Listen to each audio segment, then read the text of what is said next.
Jude Alexander is a bog child from Tyrone with literary pretensions who writes poetry and flash fiction. She passes the time drinking unwise amounts of tea and now cider, hopefully, and tramping about the hillsides with Gilbert the magnificent, professional Cocker Spaniel. She made her debut as a flash fiction reader at our last Flash Fiction Armagh back in June, and we're delighted to welcome her back. Jude is reading Realisation.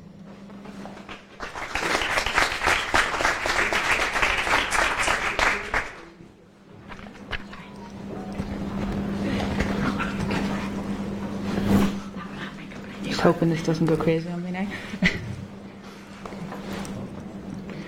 No one single thing had caused the realisation. Like the rest of his life, no dramatic events led up to it. Rather, it was as the dripping of a tap, soft, unnoticed, mundane, barely audible amid the monotonous clamour of everyday routine. Drip. It was just a smile, a laugh, a cheeky comment here and there, and the habitual smack on the arm that followed. Drip, gradually seeping through the cracks to pool innocently at the bottom of his consciousness. Friends, colleagues, lads, football banter, heads bending close together over the desk to plot against their pompous arse of a supervisor. It was commiserations, congratulations, and a quiet bit of good advice when one or the other was too close to taking a customer's head off. It was sympathy and practical jokes on sleepy, hungover Saturday mornings when nobody in their right mind should be calling tech support. The tittering jibes of their colleagues had been dismissed without a thought. That silly share of bastards, he told himself. They were so starved for excitement in this god-forsaken place they'd latch on to anything. Drip. Nothing to be aware of until chill comprehension finally soaked through. Everything has a saturation point. One dreary Friday evening, after all their macho talk, the other flaky buggers from Team 4 hadn't shown up for the customary lads' drinks after work.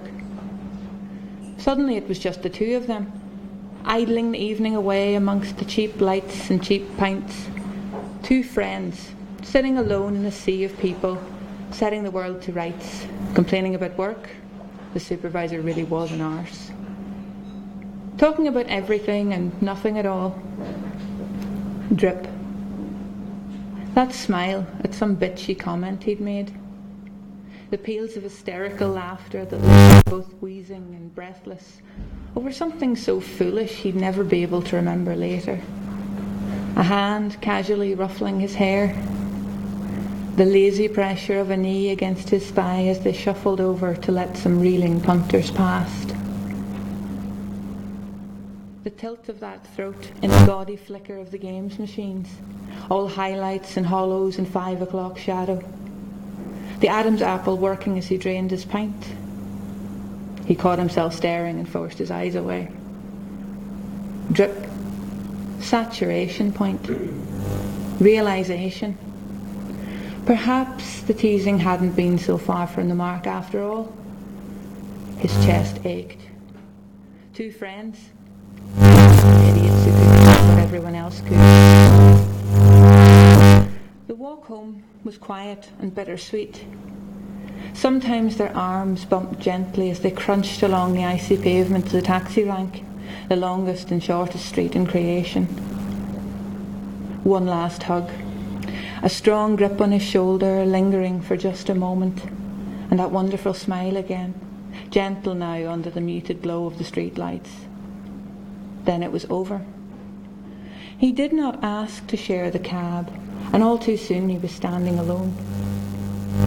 The snowflakes fell as cold, damp kisses on his tired face.